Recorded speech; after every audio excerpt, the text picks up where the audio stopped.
mate. Hang on a second, mate. What are you doing at my house? You don't come out here right now.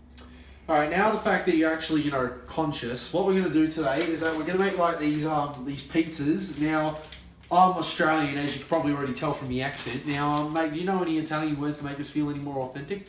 Now, because I'm weak as a dingo that tried to steal a baby back in 1993, what we're going to do, we're going to get some Woolworths pizza sauce that I'm pretty sure actually goes on spaghetti. And rip the cap off. What was that, did you say? Yummy.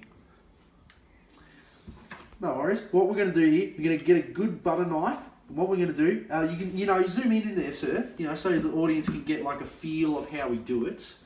All right, we're going to get a nice even spread on there.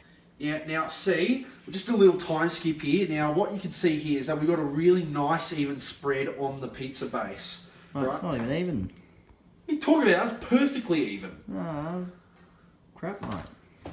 Mate, next step on our ingredients list is the ham.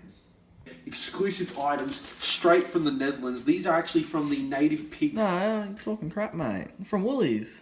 What do you mean they're from Woolies? It's got the logo right there, mate. No logo on there. Yeah, because you ripped the bag off, mate. No. What? Why aren't you talking? Well, you're making pizza, mate. I told you to chime in. I told you to chime in. I told you to doing? chime in every now and then, didn't I? Oh.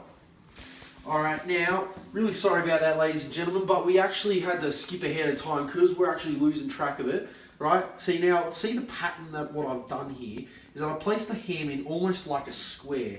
Now, if you're a child watching this video, think of it as you're drawing like a little cheeky drawing of SpongeBob SquarePants. It's clearly from Gordon Ramsay. I've seen them in Aldi. No. I've got some at home. No. Like, do these look like cheeses that Gordon Ramsay would do? Yes, they do. No, they don't. Yes, they do. I had a toast sandwich with them. Like, oh. Alright, sorry about that, ladies and gentlemen. So now that we've taken the cheese out of its packaging, what we're going to do is we're going to place it almost like a little cheeky triangle right in the pizza base. We're going to go wham, bam, hike your Sam, right? And Stooge thinks he's a world-class chef. What'd you say? Almost there, ladies and gentlemen. Just hang on there with me. Alright, so what we're going to do, we're going to pull this out, and place it right in there. You're just going to close the door, and then leave it as it is. Oh, shoot. What are you doing? Well, I was eating the pizza, Why? Well, it was there and you weren't doing anything with it. Doesn't matter what I was doing, it matters what you're doing. Yeah, well, I haven't eaten in a while. I'm hungry. I don't care. You don't eat the food that we're making. Yeah, but what were you going to do with it afterwards, huh? None of your business. Well, it is, because I've just helped you make it, mate. No. I should be entitled to enjoy the pizza. You're entitled to nothing. Just wanted to let you know. Oh, I'm sorry. Oh.